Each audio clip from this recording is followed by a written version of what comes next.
Olá, amigos. Continuamos com o nosso programa Legítima Defesa em Foco, um canal de debates para esta importante questão nacional, que é a do Estatuto do Desarmamento, dos efeitos do referendo de 2005 e de como anda a questão da legítima defesa em nosso país. Continua a mais nova campanha de desarmamento do governo federal. Notaram o silêncio do governo federal? Notaram que não há foguetório e que praticamente a matéria desapareceu dos principais jornais do país, desapareceu dos noticiários na grande mídia?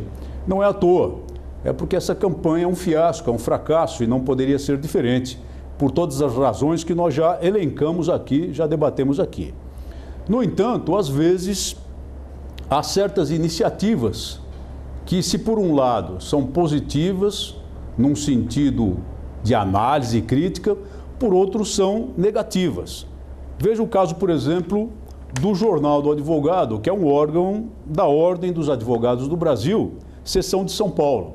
Ele foi apresentado no número 361 de maio, portanto, o mês recém-findo, com uma capa muito positiva, que já define a questão e diz aqui: plebiscito do desarmamento, há outras maneiras mais eficazes de alcançar a paz. É um resumo muito verdadeiro.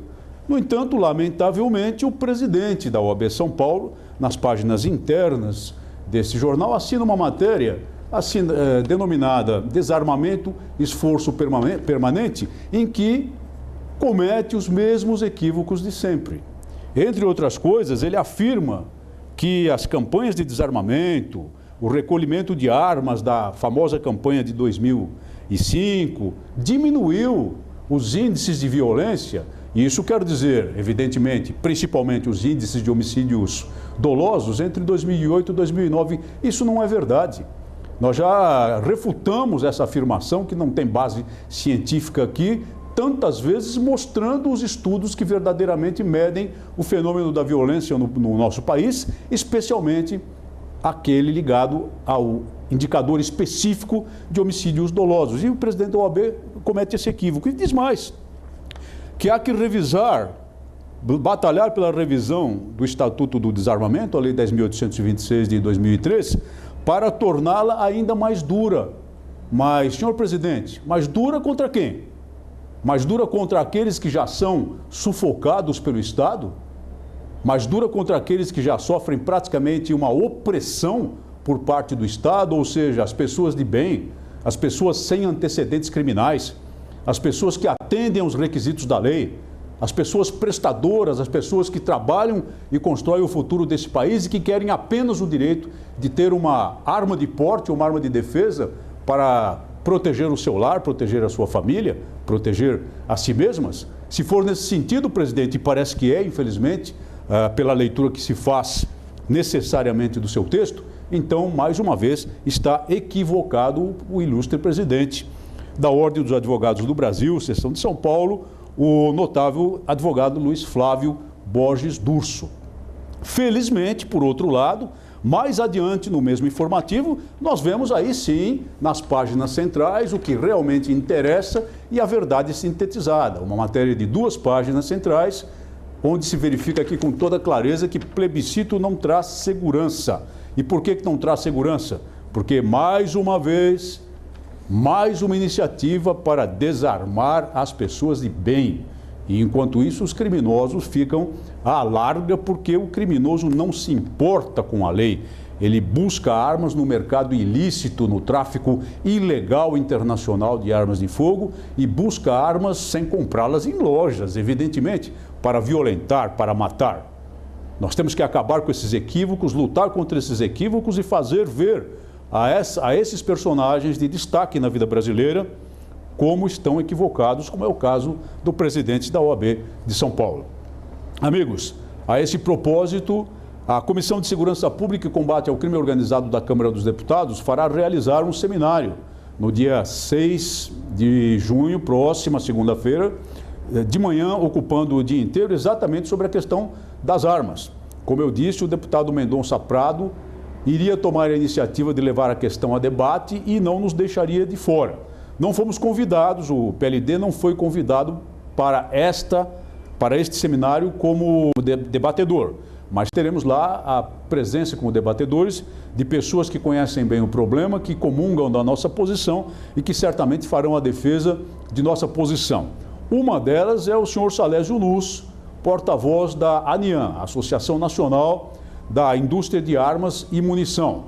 Recentemente, como se sabe, a ANIAM esteve envolvida numa controvérsia, quando veio a público o senador Paulo Paim, do PT do Rio Grande do Sul, a afirmar que tinha notícia de que a indústria não se oporia ao plebiscito, porque, na verdade, a indústria estava divorciada dos cidadãos comuns que têm a posse de armas de fogo para a legítima defesa, para o tiro desportivo ou mesmo para a caça nos termos da lei, e que, portanto, não se oporia ao plebiscito, estaria mancomunada com o governo.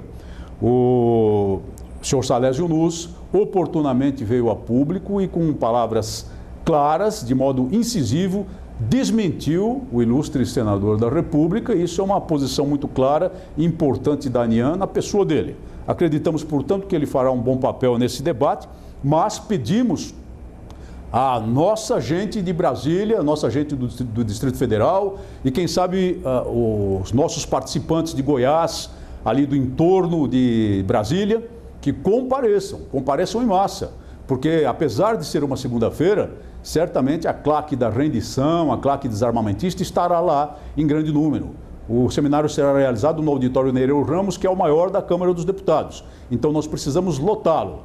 Tive um contato com o coronel Marco Antônio, que já se dispôs a fazer isso, já está trabalhando fortemente para isso, com o jornalista Nelson Barreto, também nosso participante, e outras pessoas que tenho certeza trabalharão, já estão trabalhando para levar muita gente, para apresentar a nossa força, o nosso número, e, se for necessário, se o debate for aberto ao público, o que me parece um pouco difícil, possam participar também, auxiliando o senhor Salésio Luz e outras pessoas que conhecem o problema nos seus verdadeiros contornos. Então, nosso pessoal do Distrito Federal, do entorno ali, por gentileza, compareçam ao auditório Nereu Ramos da Câmara ao longo de todo o dia 6 de junho, onde ocorrerá esse seminário. O deputado Mendonça Prado é o presidente da Comissão de Segurança Pública e Combate ao Crime Organizado. Ele tem uma posição muito clara, que não é posição pelo desarmamento, muito pelo contrário. Ele está realizando esses trabalhos, esse seminário. Já houve uma audiência pública de que participou o ilustre professor Benê Barbosa, e ele está cumprindo a palavra de convidar representantes da posição da legítima defesa, da posição do comércio legal de armas de fogo, da posição do tiro desportivo e mesmo da posição da caça sustentável. Está cumprindo com a palavra, e é muito bom que haja esse debate público para que nós mostremos a nossa posição, mas não podemos nos ausentar, não podemos nos omitir. Continuando com respostas aos nossos participantes, eu tenho aqui de um dos participantes uma posição muito interessante e perigosa. Ele nos relata que as armas dele são todas legais e registradas. Claro, e é isso que nós sempre recomendamos. Mas ele as guarda num lugar seguro que existe na casa do seu pai. Não recomendamos de modo nenhum que adote essa solução. Essa solução não é boa, porque a lei só autoriza a posse de armas de fogo na própria casa daquele que é o portador, no próprio domicílio, o local de trabalho daquele que é o portador, e não na casa de outrem. Eu entendo do texto que ele não reside com o pai. Então, não é uma boa solução, nós não recomendamos. Recomendamos que as armas de que ele tem a posse autorizada, as armas devidamente registradas, permaneçam sob domínio e posse do nosso participante. O outro dado importante é que a Polícia Federal está dificultando a mera aquisição. Não é porte, não estamos falando de porte. Estamos falando da aquisição de armas de fogo para posse em residência, em domicílio, exigindo que a pessoa prove aquilo que a lei chama de efetiva necessidade. Bom, vamos esclarecer bem essa situação. Não é nada disso. A Polícia Federal não pode fazer isso. Há duas situações muito claras e distintas na lei. No caso da posse, a pessoa tem que declarar, apenas declarar a efetiva necessidade. Não compete à autoridade policial exigir que ela demonstre efetiva necessidade, porque isso é ir além do que se chama da discricionariedade e ingressar na arbitrariedade.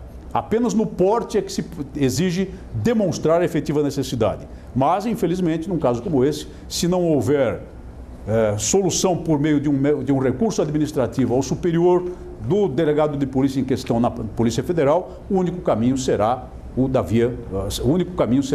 caminho judicial. Continuaremos a informá-los e continuaremos a manter toda a nação atenta a este debate.